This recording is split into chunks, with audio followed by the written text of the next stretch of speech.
Welcome to Ciao Bella, hosted by yours truly, Erica Firpo, travel journalist based in Rome. Each week on Ciao Bella, I explore today's Italy, speaking with artisans, designers, hoteliers, architects, artists, Parmesan makers, in other words, the creators who are making the Italy that you love.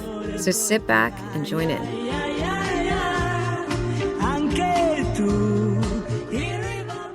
Hi, it's Erica, and I am at Drink Kong in Rome. It is my friend Patrick's bar, and he's smiling in front of me. I'm with Patrick Pistolesi, who is probably one of the most iconic bartenders in Italy. Now he's shaking his head. Hi, Patrick. Hey, how's it going? It's going great. I feel like I've known you since you were a little boy, but that's not true. I've only known you since 2012, but I thought maybe we could sit down and talk a little bit about your story. Yeah, sure. Well, I'm Bello. I am Patrick. I'm half Italian, half Irish. That actually goes all on my weight because I drink like an Irish and eat like an Italian, so kind of big guy. Among this, I've been in the business for 21 years, and this is it. This is Kong. So you're here. So just to give everybody an idea, first of all, the location of Kong is Piazza San Martino ai Monti. Perfect. So in the Monti neighborhood, and one of the reasons why I love this place is because, to me, I've described this in different articles as a mix between Blade Runner and Ready Player One. Now, I don't know if you read the book Ready Player One. No, I didn't even saw the movie, but actually I was one of those guys. I'm born in '78, so whatever it's 80s video games, like I'm an only child. And strange enough, my mother's Irish, but didn't make any brothers for me and anything. And my nana was the TV and and video games. Like at my time was Commodore, so it's it's like the TRS-80, so you totally get it. Yeah, I totally get it, 100%. That's all my inspiration, where it comes from. It's just like I wanted to put in this bar whatever I loved. Like I become a Nipponist because in Italy in the 70s, 80s, all the cartoons, like were all Japanese. All Japanese. Like it's not like the States, there's Tom and Jerry. No, here we have. Where were you growing up, by the way? Rome.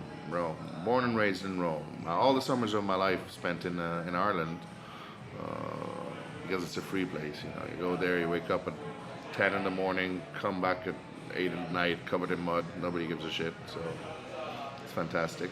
It's shit you can't do in Italy, in Italy, in Rome. Rome, in the city. Yeah. It's a city. And so I try to bring everything I like, the bar, big bar, and then the video games behind, and Japan, love Japanese people because they're crazy motherfuckers, like the way they're so precise and shit, and then they're absolute perverts, like, stuff like that. They work, 18 hours and they drink, they fall, sleep on the floor, go back to work, Jesus. Well, you're super precise, and you're kind of like, you're like probably the hardest working bartender I've ever met. Let's talk a little bit about your backstory. Yeah, well, so you were just born drinking because you're Irish. Yeah, exactly. That's alcohol. Alcohol got me, and I tried to transform that in a life and a living. But no, among all the jokes, I always say that, if you want to be a bartender, it's in between. You be chosen, and a little bit you choose. Because if you just choose to be bartender, if you just choose this job, the job's gonna find you and break you. It's something that you have to be. It's 21 years behind a bar, listening to any kind of story and be patient, and still can't have enough. So what got you behind the bar to begin with? Yeah, the beginning was like this. It's just like, your cousins bring you to the pub, they sneak you in, and then you see, like, you go, what the fuck is going on? Like, there's the night, and the night is very different. Like when you're a kid, there's a fine line between when you go to bed and you're always curious of the voices that's in the other room, and you're like, what is going on at night? At night you have to sleep, and then there's an entire world that works and lives and laughs. And when I got into the bar, I was just like, wow, what are these guys doing? And then in the rush of a Saturday night in an Irish pub, like, it's crazy. Like, it's an experience everybody should do once in a lifetime. You see this guy behind the bar, like a director of orchestra, you know. It's just like directing everybody, saying, knowing exactly what everybody wants, giving him a smile, answering what he has to do, and with all these bottles behind that he can play like an instrument, with all those colors, I'm like, what is this? I like that. I want to be like him. He's in charge. Was that in Rome or was that in Ireland? That's in Ireland. Because I worked at an Irish pub called the Irish Pub in Philadelphia. Wow. And it wasn't quite as beautiful as you're describing. No. But it was Philadelphia back in the day. No, but it's the same as Ireland. It stinks and people are rough. It's not just like, I see the romantic part, but see, I'm a guy, you know. I find two sweaty big guys kicking the shit out of each other, you know, very sexy, you know. I'm married with a woman, so that's shit I like, you know. But when I see big challenges, that's what I like. I see something really hard to, you know, to manage. I'm like, wow, that guy's good. I mean, go 8 in the morning al Gran Caffè a Termini. Then you'll see what I'm. Un macchiato, un corto, un lungo senza schiuma, soia, and all in his head, going like bam, bam, bam, bam, bam. You know, Italians, they want everything in 30 seconds. Yeah. They can't wait. They got no time. It's not like taking, like in the States, let's go and have a coffee. No, now, bam, ciao. So, you know, you can see in every country there's somebody who, you know, gets big challenges. So anyways, I don't want to be long in this. So I start like that, then I don't know why I want to be an actor at one point in my life. And Oh, that's news to me. and I've been for 2-3 years. I did university literature, and in the meantime I was in acting school, Accademia d'Arte Drammatica in Rome, so I did a lot of theater. And was pretty good. Didn't pay at all, and I was fucking poor and out of home. And then I'm like, yeah, but you know, when you're an actor, you're a little vain. At the time, I was more vain. I was very slim, fit, you know, young. So basically, I'm like, yeah, why not be famous? Why not try cinema? The fact is, I made a lot of theater. So when you do castings, you go like, you know, this is the line. They're waiting for you outside. And you just have to say, they're waiting for you outside. And I was like, they're waiting for you outside. He goes like, Scott, what the fuck, man? Who talks like that? I'm like, I don't know, Hamlet, you know, shit. I was just not well trained for that. And it went out. I wasn't shit, but I wasn't maybe cut for it. But also you have to put a lot of time, PRs, like a lot of asses for acting is crazy. So I started, you know, it was just up the road actually. It was in Celio, Jesus Monte Celio. My first job was serving pints in an Irish pub. I was 19. And I was dying to go behind the bar, and I was asking, come on, man, make me pour a couple of pints and this and that. He goes like, yeah, one day, you're still young. I'm like, fuck, it's beer. He goes like, yeah, one day. So I used to go to another bar. Now it doesn't exist anymore. It's called the Dome, and it was in Piazza San Giovanni. It was sort of like this, totally different, like with style, but it's had a lot of rooms, big bar. I'm like, wow, this cocktail bar is cool. And there was this Nicola behind the bar. He was, you know, he was the man of the girls. Everybody was looking at him like, look at this guy. That's talent. When I see talent, I can't resist. Like, it's just like, you're good. I want to be you. So I must have been drunk or something. After 3 days, I'm there again, and he goes like, so Patrick, I was saying that the other night. Like, yeah, what? And he goes like, yeah, we got the space. So you're in? I am in. For what? Like, fuck, bartending, yeah? You said you're a bartender. I'm like, yeah. So you have no recollection. I'm like, yeah, of course I'm a bartender. Yeah, I'm not that good, but yeah. So I just dash away from the bar, go to the bar, a friend of mine. I'm like, dude, you have to teach me all you know in one night now. So how many drinks did you learn? I learned about 10 drinks, but the main thing was the setup. When you're a bartender, imagine you going behind the bar, like, or going in the surgery room and go like, could you pass me please the blinding? Oh, what? This? No, not that. I'm like, of course, yeah, you know. You have to know the strainer, the shaker, the Boston, the spoon, the this, the that, blah, blah, blah. So I'm like, tell me, like, I don't want to look like a pro, but not even like, you know, a guy who just goes behind something, goes like, okay, how do we start here, you know? It's not just the bottle. So basically, it started like that. I was lucky, and then I got passionate. Basically, you just choose another stage. So it was good for me. A little bit of talking, a little bit of studying. I catched up, and that was it. At the time, it was also simple. I mean, it wasn't that complicated like now. It was 20 years ago, yeah. So I know because we met in 2012 because you started work. So I used to go to Barnum. You worked at a bar on Via del Pellegrino that I used to go to when it was like the first bar for me, the like coffee shop in Rome that had internet. So I would go there for in the mornings for internet because I lived around the corner, and then I go in the afternoons. And I know my friend Charlotte came with me for apple martinis. Yeah, why not? So I'm talking about back in the day of apple martinis, and I used to go there, and then 2012 rolls around, and I go there, and I'm like, wait a minute, they're not making apple martinis anymore. They're making incredible drinks. So somehow you go from Irish pub. Yeah, I'll go faster than this. What happens? No, you could go take your time. I love your stories. It happens like this. I go. I started bartending. Then the discos were big, and at the time Rome was just like exploding with that, and that was. Did you work in Testaccio? Of course. I worked there. Worked on the rocks, Testaccio. Wait a second. I used to go there all the time too with the Danish twins. Yeah, of course. Christian Hernandez. Yes. I bet I knew you. Of course. When you didn't have the beard. Yeah, I was a youngster. I did a lot at the gay village. I was in Cube making radio rock. It was everything.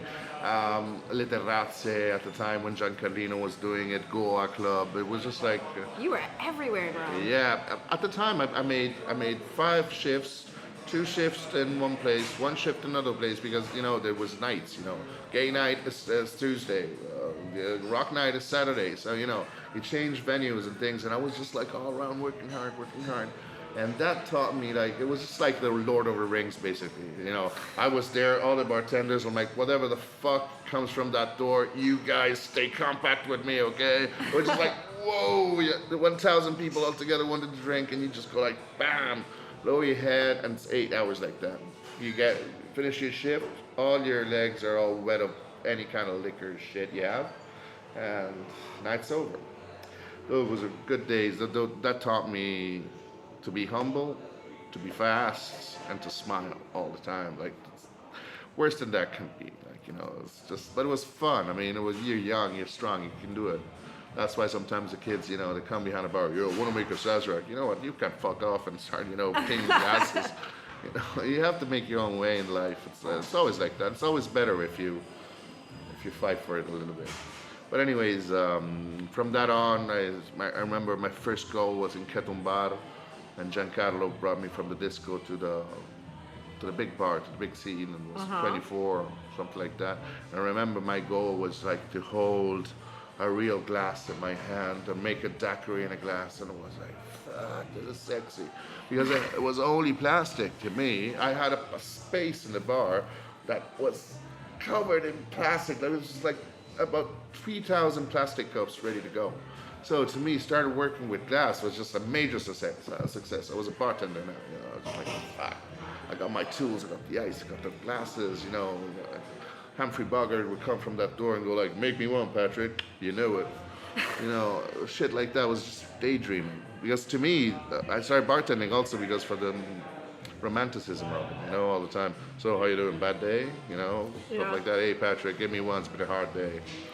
Well, I love that shit, about the bar, about the night, about what represents. Like, when people come to the bar, in the daytime, they're all, lawyer, garbage man, postman. At night, it's just like, Erica, Patrick.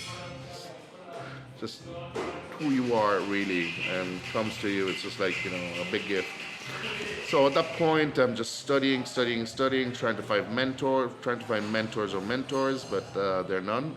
And were there any of these mixology schools? No. That was some bartender school. Flair was very good. Like, people were juggling all the time, but not really big. Well, there were, but, there was no internet. There was nothing.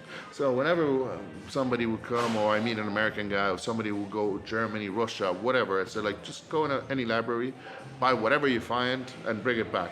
Whatever language it is, I'll figure it out. Just fucking buy. And it was like that at the beginning. then it didn't work out. Like at one point, it was just like Rome got boring. They weren't investing so much, and I just decided to leave. I went to New York and started washing the glasses to guys I thought they were bosses in New York. Oh, I had no idea you were in the States. Yeah.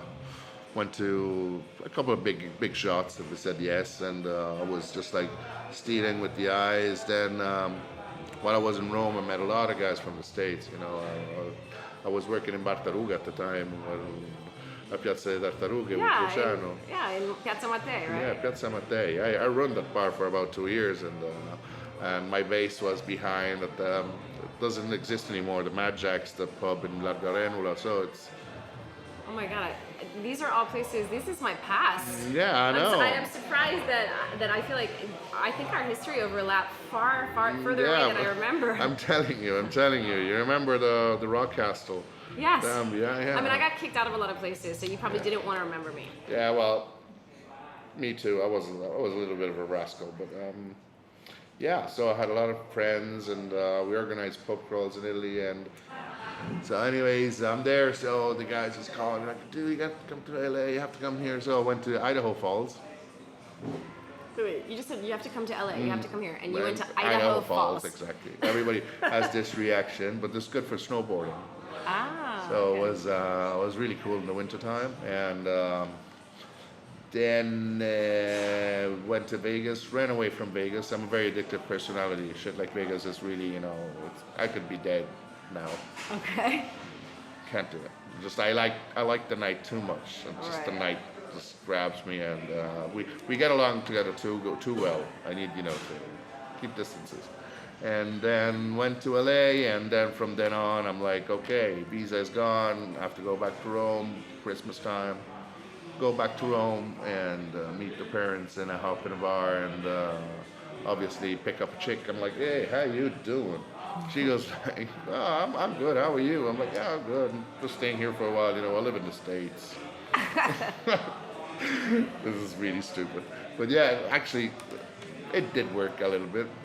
And yeah, we met, and that's it. That kept me here. And then I'm said like, okay, I'm going back. And then no, it just happened that my job just exploded. I was just the right man at the right time with other, I would say, not more than 30 bartenders in all Italy that decided to change the scene. And I'm like, you know what, fuck, I'll do it. And I just started using jiggers. Internet came up, and I just started going faster and faster. And then the Jerry Thomas opened, and then I started opening stuff. And well, let's talk a little bit about that, because I know you from Barnum. I know that you took over propaganda. We'll get there very fast, because when I got back, and it was hard for me to find a job. Nobody saw my vision still, There was still like, I was bringing jiggers. They were like, what do you do with that stuff? I mean, it takes time, no, fast. We want the drinks. Instead, I started, moving fast. And then one day, these guys called me like, we're from Jerry Thomas. And like, wasn't true. Basically, it was just a door. It was just a door of a shithole, stinky hole in a wall. I mean, was nothing in there. And so I'm like, hey, you want to meet at 2:30 in this street? I'm like, what? I'm like, okay, weird, but I like weird. So I'm like, okay, let's go and see. So Antonio Parlapiano comes from Via Veneto. It was fucking freezing. I remember waiting for him inside. Like, what the fuck is going on here? Small little alley at night, and next to Corso Vittorio Emanuele. And then Robbie comes from, he was working at Charivari at the time, was Supper Club. Oh yeah, Supper Club. And then Leonardo Leuci was working in Trastevere at Cafe Friends, the one in the corner. Ah, yeah. And Alessandro Procoli was working at the Morrison Pub. And I'm like, guys, what the fuck is going on? Who are you? I mean, what is this? And they're like, no, I'll show you. So they opened the door, and there was nothing. Nothing. It was just a couch and a small bar. Now it's all big and round, but a small, tiny bar, and one bottle of bourbon, one bottle of vermouth, maybe one bottle of gin. And then we're there, we're like, just like, they tell me what they want to do. They want to do this revolution. I'm like, you know what, guys like you, we need guys like you. I'm like, yeah, sure, why not? Let's stick together. Let's, do it. And so Tony would take, the Savoy Cocktail Club and cocktail book and go like, Randy Crusta. Okay, let's try and do it. And that was it. It was just really weird. Yeah, but it was cool because we couldn't find anything here. No orange bitters, no Peychaud bitters, no Sazerac rye, nothing. We could only dream about all what we have now behind the bar. No, there was nothing. Nothing. In Rome. Nothing. If you had a big bar, you had, Bombay and Tanqueray, 2 gins. Wow. Yeah. Now, if you don't have 89 gins, you're nobody. But anyway, this is fast. So from then on, I started picking up jobs here and there. I meet Federico Tomaselli, extremely young but extremely talented at the time. And he goes like, you know what? We used to work behind the bar at Morrison's Pub. It's one of those takeovers, I was between jobs. I didn't know. It was still, trembling. People would say like, Patrick is good. Yeah, but still wasn't there. So Federico was got a long eye, is really Roman, was a very smart guy. He was like, you know what, there's this friend of mine who's got this coffee bar and saw us work together, sees talent and says like, you know what, take it over. A good takeover. It's just for me and you. Just, we do what the fuck we want, I'm like, really? Sure, let's go and see. I love the atmosphere, the street bar, a lot of people coming, And this locals. is Barnum. Yeah. It's just a coffee bar. I'm like, well, it's got to be hard, but we'll try. So, with a little sweet softness, we got inside, and started, mixing here and there, and people started coming. At the end, we had a line outside, very long for all the street, and we brought just a small little neighborhood bar, and everybody was talking about it, like, internationally. So from then on, it just like, I decided to say, okay, this is it. And I've been lucky enough to open the first gin bar in Italy, being bar manager of Propaganda, brand ambassador for Jameson, for Schweppes, win the Nikka competition, been in Japan 3 times, I traveled the world with this job. I mean, I come from plastic, remember this, plastic and geisha, okay? And, and instead, I never could imagine, like, somebody would call me from the other part of the world, like, hey, man, next week you're in New York mixing drinks. All right, let's turn back to this. So we're talking about Barnum, and you got there, and all of a sudden, and you had just had the secret clandestine meeting for a revolution with the guys of Jerry Thomas. Yeah, but everybody was, going that direction, and there was about 6 or 7 of us in Rome, sort of a secret connection, secret society of the new bartenders, and then we did this smaller revolution. Well, I've been part of it, like, I didn't want to. We were rough days, right? We were against brands, and we were against massive distribution, and then all the vermouths and everything just bloomed and popped out, and gins and blah blah. And then I got to open the first gin bar in Italy, as I told you, Novella Adriano, the gin corner. That brought me a lot of visibility. Oh, that's right, yeah. But then all of a sudden you disappeared and went to Japan. I remember that. Yeah, I started going, started winning stuff, and like when you say winning stuff, I mean, is that Diageo? What do you? No, that was the Nikka competition. Like it was Nikka whiskey competition. Yeah, it's called Perfect Serve, and yeah, it was just like brilliant to win. We had I had a blast in Japan. Went back and forth from Japan. I loved it and fell in love, and then that's it. And this is it. Then I was in Propaganda. Propaganda is a beautiful bar. Listen, I'm a guerrilla bar, like not guerrilla. I'm a guerrilla bartender. Like I always followed my instinct. I've always been tough, rough, and hard worker. And I had to make a couple of tops in my life. Propaganda is a great bar. It's a beautiful bar. You go behind the bar, you feel important. You go like, fuck, I made it. But still, there's something missing, and then you don't know where to go. You go like, what? I open my bar or go to a hotel, or I'm like, I could never make the hotel because I knew the Adriano and I know a lot of guys who work in a hotel and how it works. It's just like, I want to be creative and do what the fuck I want, literally. Like, just no compromises. Like, if I'm a, I just say, if I'm nice, if I'm a nice guy, I can do what the fuck I want, really. As long as there's education and everything. So basically, I found a guy that said, like, we were just drinking, and I'm like, dude, I want to open a bar. And he goes, like, I'll open it tomorrow with you. I'm like, you're kidding. He goes, like, no, yeah, come on, put together the money, we'll do it. And so then I said to this other friend of mine who we were working together, he's in communications, and we were working for Hendrix. Like, we did marvelous things with them, beautiful brand. And I'm like, dude, it's the time. Gather all the money you have, we're into it. And he goes like, how much? I don't know. A lot. And we want to do everything. We want to take it all. So a lot. So we started with 100 each, which I didn't have, obviously, not even a dime. I asked my dad a little bit. My dad was just like, you're joking me. So I'm like, okay.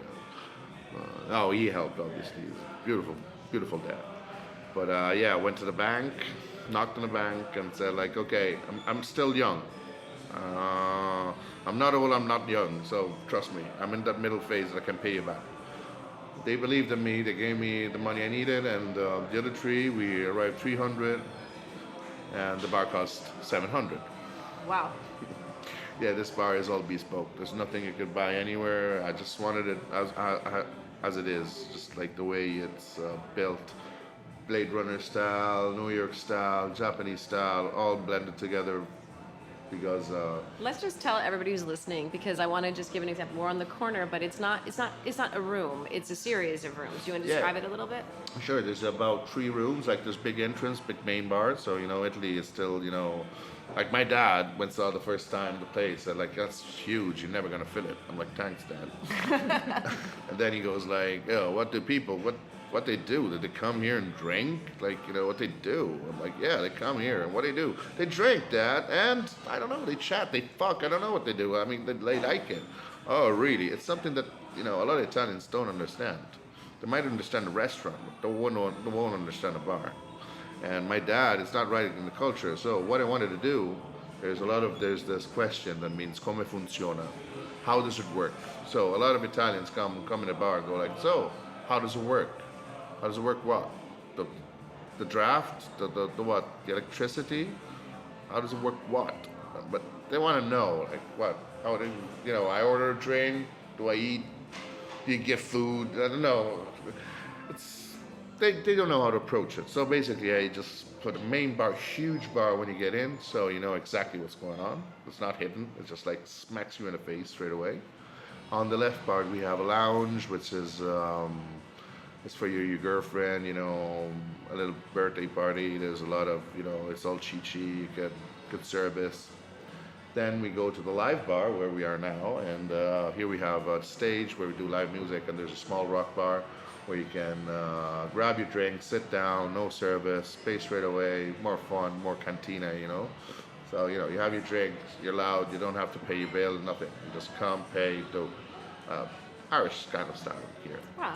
And then you head down to the toilets, but before we have we call it Ginza room, but it's a Japanese room, Japanese inspired room. It's a cherry box, all bespoke, and but only 10 seats and a big table, and there's a small bar at the end where we tell stories, me and other passionate guys. You've been there with Cotaro.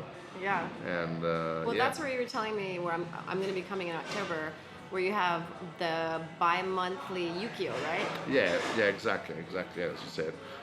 We call it Yukio. Yukio means the floating world. Basically means it's like ikigai. Ikigai in Japanese, it's when you're drawing or you're reading and you don't know the time is passing. You're like, what the fuck? It's already 6. Jesus Christ, and you don't realize that the time passes. That means like when you have a hobby, those little things. It's just like you don't realize that the time is, going through, and that's what we're trying to do. And plus, it's the other thing that I said, we're living in a cocktail renaissance, and a lot of people now to have a bar is cool. I'm very lucky because I'm living this era, like, not being Well, you kind frustrated. of created it. Shut up. No, it's a series of things. Come on, just like instinct brings you. And I was lucky to follow it. And yeah, people are just want to stay at the bar. They don't know why, but just they want to be part of it. So they come to the bar and they literally don't know what to do. They go like, I don't know. Wine, yeah, wine is good. But also cocktails, sure. So okay, how do you want it? Sweet, sour, bitter? I was like, oh, no, not sweet. Give me something dry. Like dry what? Dry lemon, dry bitter. You go like, bitter. I like bitter. And give them a Negroni, they will spit it. You go like, what the fuck did you give me? Like, this is medicine. Like, okay, you don't know what you want. And well, one of the secrets of life is knowing what you want, what you like. You've been very lucky. There's a lot of people wandering around like zombies. They don't know what to do with their life. They're just like, I don't know what's my passion. Just look for it, and it lays there somewhere. And so we do that. We call it a cocktail confidential. It's a passport to the bar. There's me, 1 hour and a half, touching the five senses of your mouth, the five tastes of the mouth for your taste buds.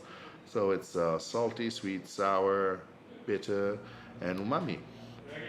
And you're with me, and you stay with me 1 hour and a half, and I'll give you five tastings. Like, I can tell you the drinks. That's not important. It's important the taste they have. So it's a dry martini. There's a twist and a Bloody Mary. There's a little sour, gin sour, blah blah, and it's all paired with some food made from Marco Martini. So let's talk a little bit about that, because I've been here a few times, and this is not Italian aperitivi. So you don't expect like the little. No, I did get olives today. Yeah, that's normal because you have to. But that's because I was getting an aperitivo. But I mean, the menu. I think have I had tacos? Is that Yeah, possible? yeah, sure. So tell me a little bit about your menu.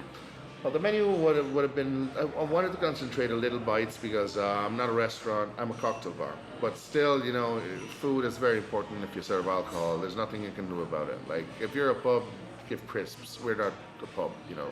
So we wanted to give. The detail here is the major point. Like, it's the tutto.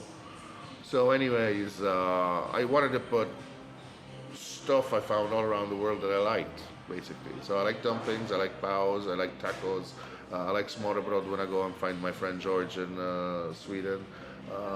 What else? Little bits and pieces here and there. They're small bites, they're sharing bites. So basically, I'm thinking of a guy who works a lawyer, maybe. Comes here as a young lawyer, he comes here for an aperitivo around 7, sees some action, maybe he's single. He goes like, wow, I like it here. Friday night. No, well, Thursday night, okay? He's got a Friday morning ahead of him. So he goes like, fuck, I like it here, we go to dinner, yeah, but if you go to dinner, what happens? You have to see, Italy, you sit down, antipasto, and then you order. Tutta la sera, sì. Tutta la sera. Pay the thing, 11:30, fuck, it's late, gotta go home. And here, a couple of bites, you like it, you share, 11:30, you're happy, you go home. So it's just like something, could satisfy pretty much everybody. We have a lot of excellencies now. We started bringing pata negra, cheeses and stuff like that because it's demanding, and plus I like it. I like it very much. So it's gonna be a better style also for that. Can anybody come to the Yukio? Like, how would I? Well, the Yukio is it goes on esaurimento, how do you say? Until it fills up. Yeah, until it fills up. Exactly. But like, how do I find that? Do I go on your website, Yeah, or can I just text you? No. I can text you, but everybody else can't. Well, actually, right. We have a sort, not a problem, but it's still a misunderstanding with this because we started to see how it works and how to make it work. Before it was word of mouth, and then works a lot on Facebook. When you do an event, people just go, and then we say, okay, make a phone call, and we'll see if it fills up. And then we say on Facebook and Instagram, okay, we're done. Okay. No more applications. But yeah, we have to find a way, by website or other stuff that to make it more clear and easy. I'm thinking maybe we could collect some emails, or I don't know. I'll find a way. Anyways, I'll find others who does the same shit as I do. So I have a question now about the because you've been an active part of the evolution of the cocktail scene in Rome. Thank you, because I've been actively drinking your cocktail. Yeah, I've been drinking myself as well. What do you think about what's going on now? What do you see is going to happen? What do you foresee for the near future? No. The bad news is that I became a senior. So fuck. I'm one of those seniors bartenders. I'm not anymore the kid, the game changer. So it happens in life at one point to turn around and go like, what? Like in Italian they say, ti danno del lei, They go like, hey, come sta signore? What? For me it's the signora. Crazy. I'm like, you call that your father, your mother. Don't talk that to me. But basically, yeah. It's just like going from analog to digital. Like it's exactly like that. I mean, I've been through that. Now the young generations have this, all this, and the basis of anything. It's don't forget to smile. Like that's an American rule. You invented the bar, and I respect that. Like if you don't smile, you're fired. You're out. Like people come here to have a good time. Like the youngsters, that they, not all of them, I'm just saying the bad part. Like, if it's bad, it's this bad. That a 20-year-old guy goes behind the bar looking like fucking Jerry Thomas, big mustaches, and goes like, so what do you want, sir? And goes like, well, I don't know, Aperol Spritz, maybe. He doesn't know. I mean, he doesn't give a fuck, basically. He just wants to stay there with his friends, and the guy goes like, oh, really? It looks like you're like a fucking worst shit in the planet. Instead, that guy maybe has got $23 million in his bank. He's a fucking genius. If he's a curious guy, what do? You give him the spritz. If he's a curious guy, after he relaxes, goes like, and sees all the other drinks, goes like, fuck, wrong drink. Can I see the menu, please? That's the way it works.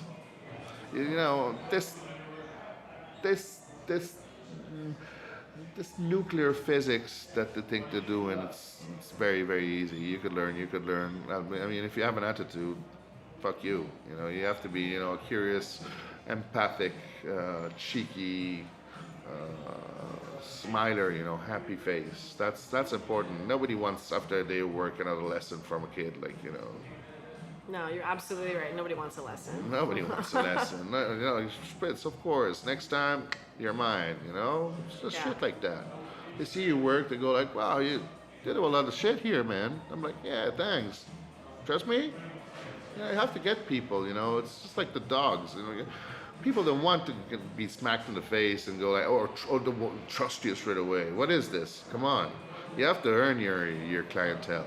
You have to deserve them. People come to you, choose you for a reason. I think that's why I keep coming back. I mean, Darius, no, seriously. Darius is so upset that he's not here with me, and he's probably coming. Well, hopefully. But who actually gets really upset is my little one, who's now 10, because she's always like, when are we getting cocktails? I'm like, you're 10, but it started with you. It started with you in the damn Shirley Temple. Oh, man. Now, I have a question, because I know that the evening has just begun, but can you tell me or give me suggestions? Everybody's going to come to Drink Kong. That's the top suggestion. Hopefully. Where else should one get drinks in Rome? Yeah, sure. There's a lot of places you could go. It depends on your mood and what you do. Basically, you cannot miss Freni Frizioni. You have to go in Trastevere.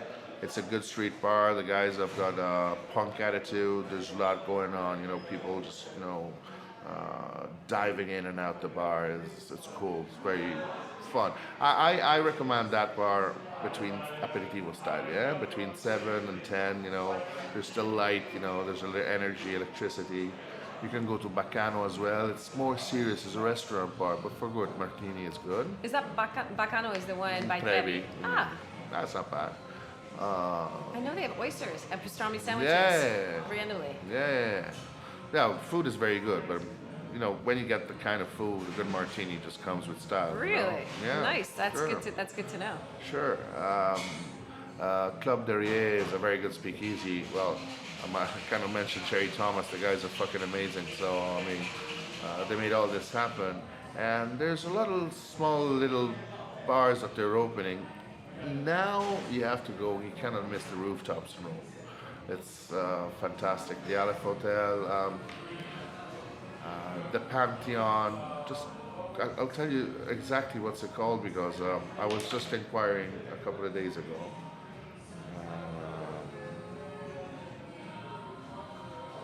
Yeah, one is Hotel Cesari, and then the other one is the Pantheon Iconic Hotel. Pantheon Iconic, I know, but Hotel Cesari. Yeah, Hotel Wow. Cesari, right in the city centre. It's beautiful. Or you can go at the Tiki Roof, which is Via Nazionale. That as well. Did you say Tiki Roof? Yeah. See, anything with Tiki, I'm there. Yeah, go. It's at the Because I'm an old school LA girl. That you say Tiki. Roof. I don't, you'll I don't know find what Tiki it. has to do with LA. Just write down Tiki Roof. It's beautiful. It's a rooftop. Okay. You have a couple of missionary downfalls. You're done. All right, well, I think, I'm going to finish this drink, and Charlotte and I are going to start eating and drinking more here. Sure. So thank you so much, and happy anniversary. Yeah, thanks. Thank you. Thank you. Thanks for listening to this week's episode of Ciao Bella. You can find all my episodes on iTunes, and if you have time, subscribe, rate, and let me know your thoughts on the podcast. You can also be part of the podcast by donating. Find Ciao Bella on patreon.com, where with as little as $1, you get behind-the-scenes photos and videos as I travel all throughout Italy. To learn more about me and my work, go to my website, ericafirpo.com, and follow my Italy adventures on Instagram at ericafirpo. Ciao Bella! And a very big thank you and hug to Massimiliano Yonta and Disc to Disc Studios, the producers of Ciao Bella, who continue to make me sound and feel great.